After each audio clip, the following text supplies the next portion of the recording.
Bienvenue à vous, chers cinéphiles. Aujourd'hui, je vous parle de...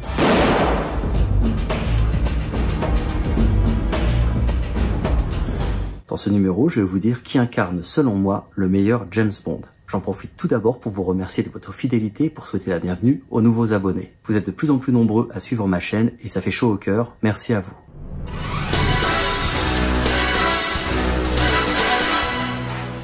Alors bien sûr, je vous le dis tout de suite, ça ne restera que mon avis. Vous avez le droit de pas être d'accord et d'ailleurs de me le faire savoir dans les commentaires.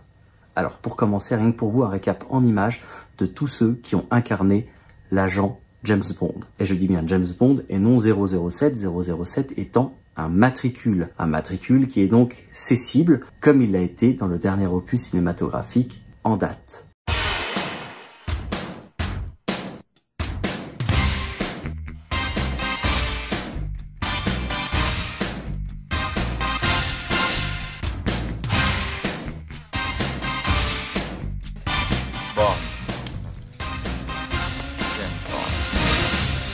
Meeting you with a view to a kill, face to face in secret places, feel the chill.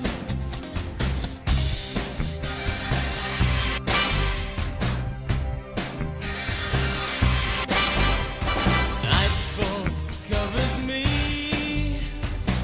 but you know oversea.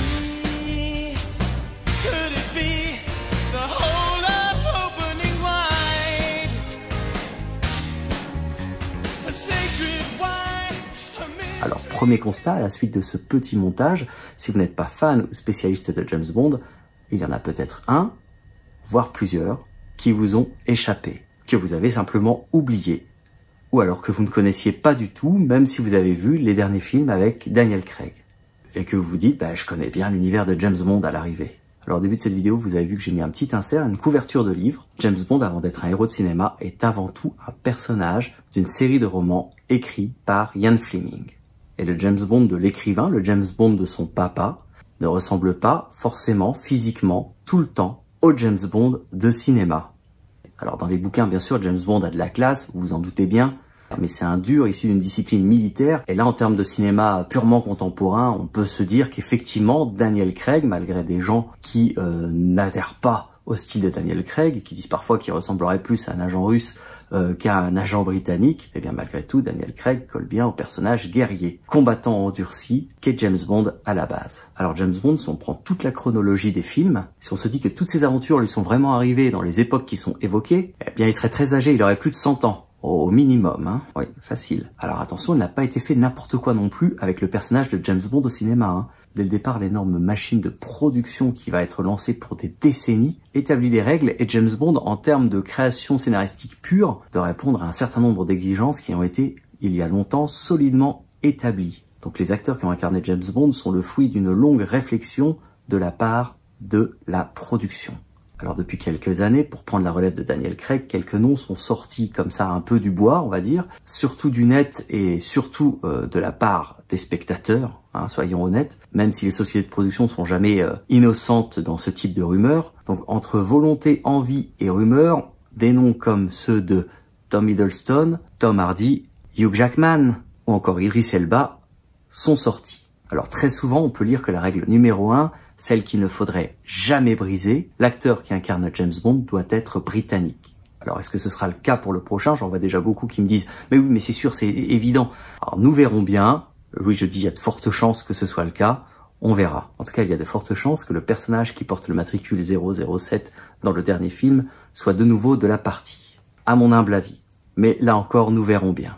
Quand vous demandez à des spécialistes de James Bond quel est le meilleur acteur qui a endossé le rôle, il est pour eux extrêmement difficile de répondre, en tout cas de répondre de manière officielle, et ça se comprend. En revanche, quand vous posez la même question à des spectateurs, chacun a sa réponse. Même après une petite réflexion, il y a toujours un nom qui vient. J'entends très souvent Sean Connery, Roger Moore, Daniel Craig évidemment, et Pierce Brosnan. Généralement, quand je fais le petit sondage comme ça dans les conversations, les autres sont un petit peu oubliés, je trouve. Alors, je vais pas vous faire attendre plus longtemps, moi je vais vous dire lequel je préfère. Voilà, c'est dit, c'est Pierce Brosnan. Mais évidemment, cela a aussi un rapport avec mon histoire personnelle, cela a aussi un rapport avec mon parcours en tant que cinéphile. Cela a évidemment un rapport avec les souvenirs que j'ai des salles obscures dans les années 90. Mais globalement, quand Pierce Brosnan a été choisi pour incarner James Bond, le studio a mis le pied à fond sur l'accélérateur de l'action, de l'humour, du charme. Et là, à l'époque, ils avaient mis le paquet, je vous le dis, et les succès ont été inoubliables. Incontestablement, les James Bond avec Pierce Brosnan ont marqué un tournant. Ils ont su se renouveler, offrir aux spectateurs ce qu'il attendait. En termes d'histoire du cinéma, ils se sont retrouvés en plein dans leur époque. Ensuite, je vous le cache pas, j'ai décelé une petite dose de volonté, de réalisme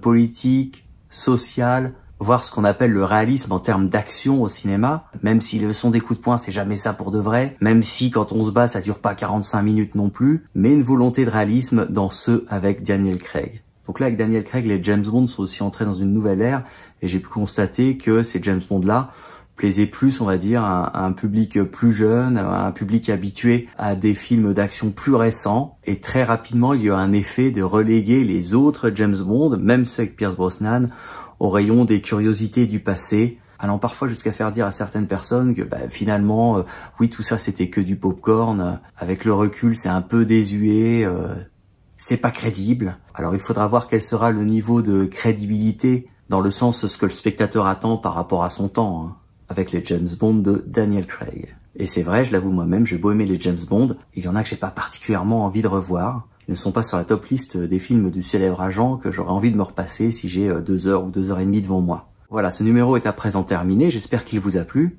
N'hésitez pas à me dire en commentaire quel est votre James Bond préféré. Merci de mettre un petit like si cette vidéo vous a plu. Et merci aussi de vous abonner si cela n'est pas déjà fait pour ne rien rater de mes rendez-vous ciné. Je vous dis à très vite et d'ici là, passez de beaux moments devant des films qui vous plaisent.